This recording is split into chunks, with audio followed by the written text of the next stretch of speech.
This new VTuber went from 10 to 4,000 followers on Twitter in a single day. Something that a lot of us can only dream of right now. But how much of it was luck and how much of it was manufactured? The reality is, you can manipulate Twitter to create your own luck. I don't think you'll ever get a guarantee, but it does seem that the strategy behind seems to provably work. So now, let's have a look at what went down with Finia. First of all, who is Finia? Supposedly, a newer VTuber that started posting on Twitter about 3 weeks ago, and that, as of a few days ago, had an explosive growth from 10 to 4,000 followers on Twitter, as well as kickstarting a brand new Twitch account from 0 to over 400 followers without even having streamed once. Now, to be clear, my goal here is not to promote hate towards the person. I simply wanted to have a closer look because I know that smaller creators may struggle with seeing someone new blowing up overnight, when they themselves have spent sometimes multiple years to not even come close to those numbers. I know because before looking closer into it, I have struggled with it myself. Now, let's delve into it. Do note that the situation is recent and possibly still evolving, and while I did some digging of my own, a lot of it comes from various other persons on Twitter.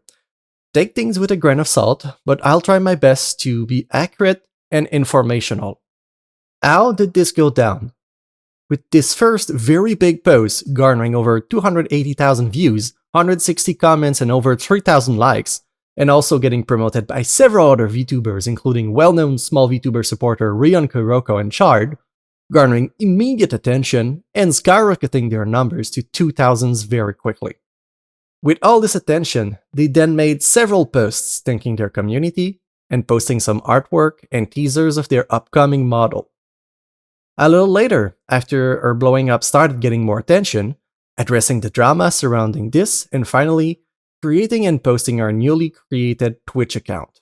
There were some more recent posts addressing the situation again, but largely, they are not pertinent for the understanding of what happened.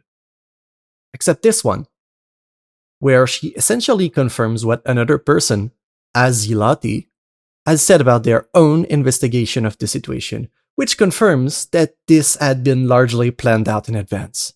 But before we look at Azzy's thread, let's go over some very basic principles of Twitter, or social medias in general, to put into context why they did that beforehand.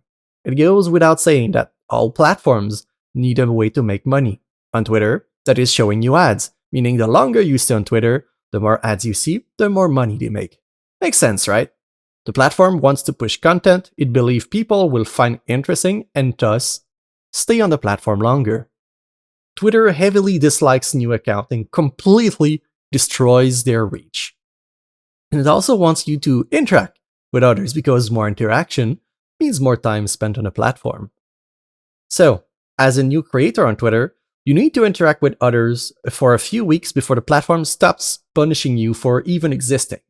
And also, the higher the interaction you get with your posts, the more things your posts are interesting, so it shows it to even more people, and it snowballs from there. Ever had a hit tweet? Well, if you did, your next post definitely had more views than usual. If you don't maintain the same high level of engagement as the hit tweet, your visibility will quickly go back to normal. That means that a series of hit tweets might catapult you into the stratosphere as you are shown more and more.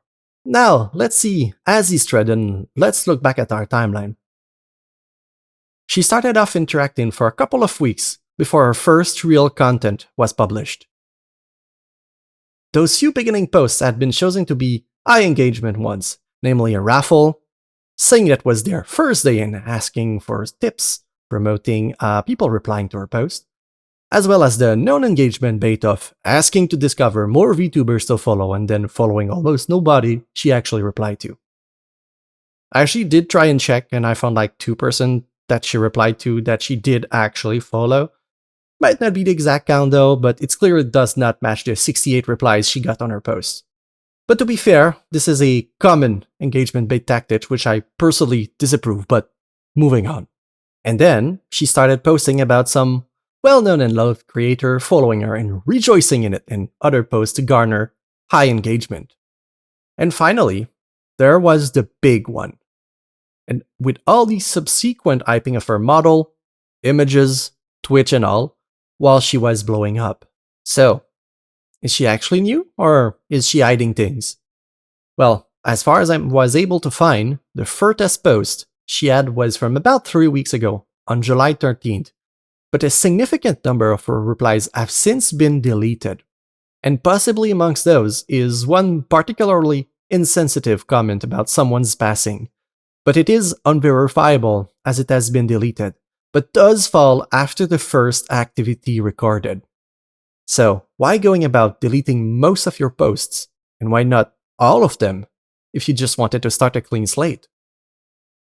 Also, another sign that she isn't new is the simple fact that she had posted 6 different images of her model so far, which does mean that she had the foreplanning of commissioning several artists in the weeks prior to get those art done.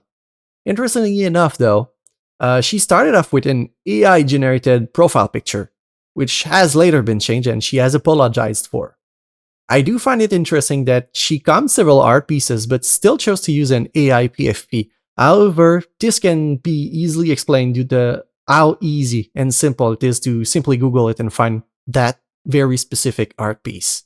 But it's not over just yet, because all of this could potentially be explained by the fact that she supposedly has bought the OC and all of its artwork from her previous owner. However, there exists no proof of it, and she would have had to either decide to take the exact same name and handle as the previous one, after they changed their own handle, or buy the account outright, which is against Twitter's terms of service. If it was indeed their own, re-handled account, why delete posts, and just some of them? Was it also necessary to take the exact same name and handle as the supposed owner? It's not impossible, but I personally feel that it would be an odd choice. And the current Finia's oldest non-deleted tweet is dated back to July 14th, and the unconfirmed insensitive tweet would have dated from the 20th. So, who might have done it if they really did buy the branding from a previous owner? I don't think it's possible to know definitively, but I'll let you be the judge. So, in the end, it is my personal opinion that this was planned in advance, and they confirmed as much. So, was this luck real? Or was it manufactured? Or was it actually bought? Some people have said she has follow-bought it as well, to try and capitalize on quickly rising numbers, hiding the fake ones and building further hype. It is very obvious that there's at least a large numbers of very real accounts while browsing their follow list, because the blow-up certainly did happen. Again, there's hardly ever a proof of buying follows, but it is possible to have a look at the full list of followers of someone, but not with the current Twitter UI. But by using the old Twitter layout Chrome extension, which does still allow you to dig into a full follower list. While I did look at it, the only thing that may have stood out to me is the seemingly high number of accounts that interact and only follow, or mostly, and almost exclusively, accounts with adult material. Is that normal? Is that not?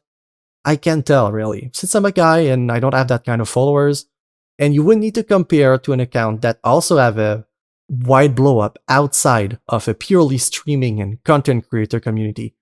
But if you want, you can always have a closer look for yourself. So, what do you think? While I think there's an obvious luck element, how much of it really did happen on its own? And how far can people manipulate the algorithm to their advantage? In the end, is a carefully planned deception going to bring you a loyal following base that will hang around for a long time? Or is it better to carefully build upon your true self? Let me know what you think, and if you want to see more of this in the future, like the video and tell me in the comments.